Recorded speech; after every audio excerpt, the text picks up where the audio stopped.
How y'all feel out there? I'm Greg Aalvik, otherwise known as Dubl A, and this is the Dubl A Show. Welcome to the Dubl A Show with your host, Greg Aalvik. On today's show, we're taking on the question, what is the difference between theories, beliefs, and faith? And which one do we need in order to take on the difficulties we go through in life? A lot of us remain confused about the practical way they play a role in our daily lives. So sit back, grab your Dubl A Nation mug full of your favorite drink, and get ready for some fun while learning something new. If you have an aversion to objectionable language, the Dubl A Show is chock full of it. With that understood, get ready for the Dubl A Show. The reason I'm doing the Dubl A Show is because over the years I've run into a lot of people who have funky ideas. They have funky ideas about God and the Bible and religion, church, and they've been beaten up by all those situations that is right and wrong, and they just, how they deal with it is kind of, I see this pattern where they go, I got my own thing going on with God, and I got my own beliefs, man, and that works for me. And in other words, you know, they're telling me to shut up and leave them alone, and because they don't want to listen to you. And I get it, because religious people are irritating, and they're always trying to convert you for some reason, and you get this feeling like they're all Mormons or something, you know, like if you invite them into your house, the next thing you know, they're trying to make you Mormon. And Jehovah's Witness is the same thing, you know, trying to get you to switch over to be a Jehovah's Witness. And that's true of a lot of overzealous stuff. Then, I don't know, they try to get you to switch, to convert, right? Like it's going to get them some kind of eternal brownie points or something. It's like they're Amway distributors. Come in my house and start drawing circles and shit. I don't have any of those motivations, all right? I don't get no eternal brownie points or nothing. In fact, I'm not even supposed to eat brownies. I got dietary restrictions, you know. Doctor said, leave that shit alone. You're not supposed to be eating that shit. And stop drinking so much. That's COVID and I can't handle it. It's too boring. No, but I cleaned it all up, and I'm not doing that anymore. But there's some people who do want to know more about God and these things, and they have legitimate questions. The problem is they just don't want to be pressured, and I hear you. And they don't like to be bored listening to these pastors that are, what's wrong with pastors? Sometimes, you know, we can't relate to them. They're just way too happy about shit. And sometimes they act like they already ascended up into heaven. And I can play a harp and all that. Don't nobody want to play no harp. There's only like 3 people in the whole world that play a harp. That's how fun that shit is. These fools act like they're on drugs or something. I mean, it's all these in some kind of meditative trance, all happy over shit that don't make no sense. Yeah, you're an individual, but in the same way a medical doctor sees our individual differences, a doctor depends also and relies on our similarities. That, my friends, is called an analogy. I just used a similitude. Yeah, and that shit's all through the Bible. There's a whole bunch of that kind of shit all the way through the Bible. But what happens is, if you look at the Bible like that, this is from experience. You know, the Bible people, the people that be thumping on the Bible, hitting you over the head with the scriptures, those assholes don't think you should be reading it like that.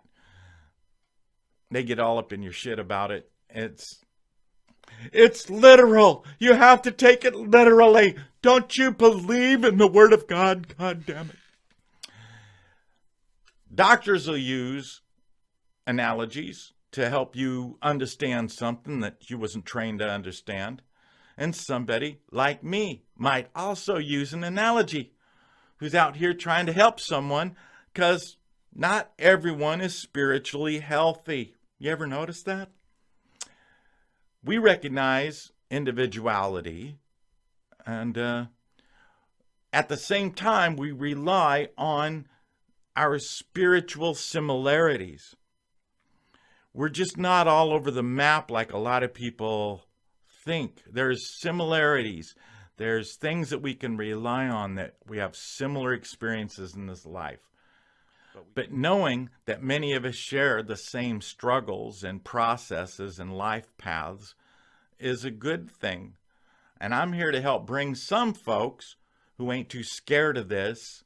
If you can relate to what I'm saying in a way that I say it, you might realize we've been on the same road.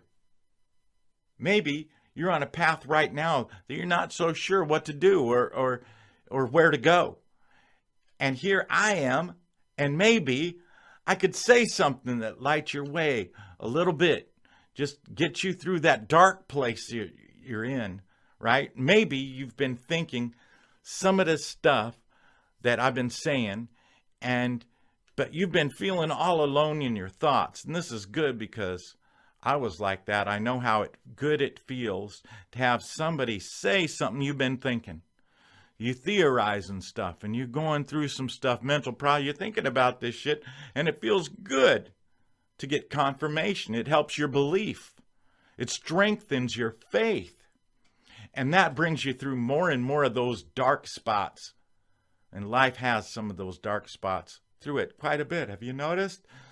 I find it also turns a permanent light on. Like them hats that people wear, the miners, and they turn it on and it lights your way. And better yet, the longer you believe the right things, the truth, the darkness goes away for greater periods of time. Almost like you're running around in nothing but daylight at a certain point. I mean, it's not about theories, right? And philosophies. It might be this, or it's probably like that. Knowing theories, in my experience, don't really help. Not when it's dark, not when you're scared, not when you're completely overwhelmed with sadness and depression. Theories fall flat. They do. It's too late. I know, even if your theories are the truth. Wow. That's deep right there.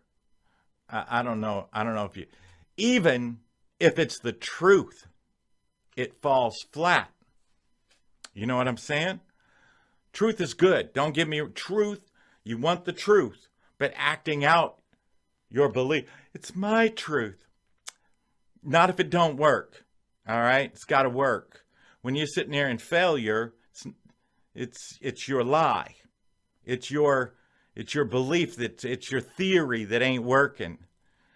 Your belief is more important because you need to practice when it comes to spiritual challenges. Because let me tell you, spiritual challenges suck. They don't play. They come for you, full blown. I'm talking about the jugular, dude, trying to take your life. Physical challenges, sure, those suck too. But how many people do you know with fucked up physical situations, right?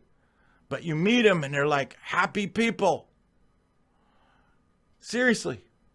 We look at those people like they're miraculous or something. Ever seen a perfectly healthy person, but they're as fucked up as you can get spiritually? Ain't shit you can do about them. Their attitude sucks. The life has been siphoned right out of them. They got no will to do shit. They drained of all life energy. They can't see a way out. They're hopeless. That's what I'm talking about. Spiritual despair. Spiritual failure. It's horrific. Trust me, I know. Been there, done that. So if you learn anything, no matter who you learn it from, don't just tuck it away in a folder. Here's where I keep my theories, reserving it for when you might need it. Spiritual truth, you want to put into action. You want to put it in your perception. You want to be able to see through your theory. You want to see and have it alter your perspective. You should be ready for the mess that's coming at you next, because your newfound spiritual knowledge is going to get tested, bruh. I ain't even playing. You're going to go through a trial. Sorry to be the one to tell you that. It's not good news. But when you get hit with it, guess what? Life has ups and downs. I'm telling you that life isn't just good and life isn't just bad. And if you really want to be thrown off, it's not easy to determine all the time which is which. Is this good or is it bad? I don't know. It feels good right now. Is it going to be? This is horrible. Is it going to turn out good? We don't know.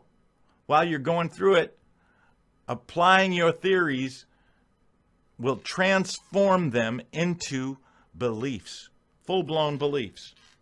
And when the actions and reactions in your life line up with your beliefs and they operate successfully, you're onto something. Your theories become beliefs. They transform into beliefs. They stop being theories. They're now what you believe. They are what you know. They're what you know. I know what I got. They work. They do the job. When called upon, they do their job. Now, that's when you can call them your faith. Till then, they ain't much of anything. It's kind of like owning a gun. Another analogy. Oh, goody. It's like owning a gun. But as you're getting robbed, you think, damn, I wish it wasn't locked up back in my safe right now. You can tell me all you want about how awesome your gun is. But when you're bleeding and all stabbed, half dead, hoping the ambulance will get there in time, the gun ain't shit. Yep. That's your fucking theories right there in a folder you can't even find right now. You're getting your spiritual ass kicked and you ain't got no spiritual gun, bro. Your theory failed you. Can I be honest? I don't know, Greg. Can you be? I'm going to try. Listen, I was there. I thought a lot of this same shit I think now, but I was working it all out, right? And I would have argued almost with the same exact words I'm using back in the day, but these were in a safe, right? They hadn't been tested. They hadn't been through any trials with them. I needed to apply this shit. What fucking good is it? It's no good if you don't know it works and if your brain isn't set to think a certain way and see things a certain way. That's when it works, right? It's about doing it. It's about it working. It's about you going through some shit that you know would have beaten the shit out of you before. But not this time, baby. Not this time. Not this motherfucking time. I'm taking care of this business right now. I go through shit like that now. Shit. I don't even feel it. Stuff that used to tear me up. What? Was that a punch? Was that supposed to hurt me? For real. I'm not saying now that I'm impervious. The second I get cocky, you know what happens? Life's talking about, oh, you think you're bad, huh? Oh, you ain't shit, man. Let me show you something. You want some cancer, motherfucker? Oh, shit, please don't. No.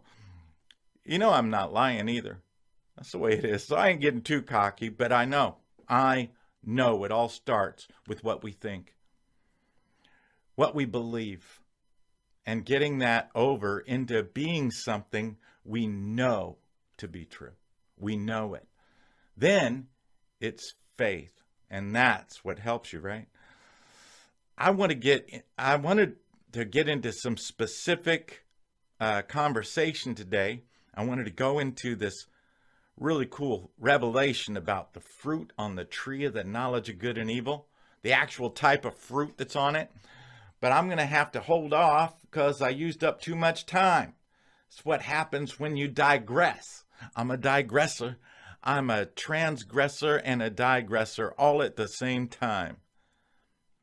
I digress. I love my digressions, though. I'm so excited to share this, what's coming up. I want you to look at this as an advertisement too. So it's going to be some crazy shit. You aren't even going to believe it. It's going to rock some boats for reals. And it's going to make some religious people uncomfortable. But I kind of love doing that. I mean, I'm sorry, but if it helps people, it helps people. And there's some of you out there that were going, you know, I needed to hear what he just said. And I hope if you need to hear it, you realize that other people need to hear it too. So I'd really love it if you went and shared stuff. Oh, let me get into that. You know, I have a book. I wrote a book called The Parable, Rescuing the Bible from the Clutches of the Church, because people fuck up the Bible stories all the time when you're sitting and hearing them in church. They don't even tell them. They don't even let you know what it's all about, man. And you know, I got a mug.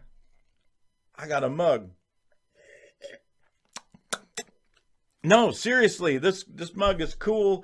And if you get my mug, what's going to happen is you can drink out of it with me and we can go like, cheers, bro. What's up? What's up? We got this.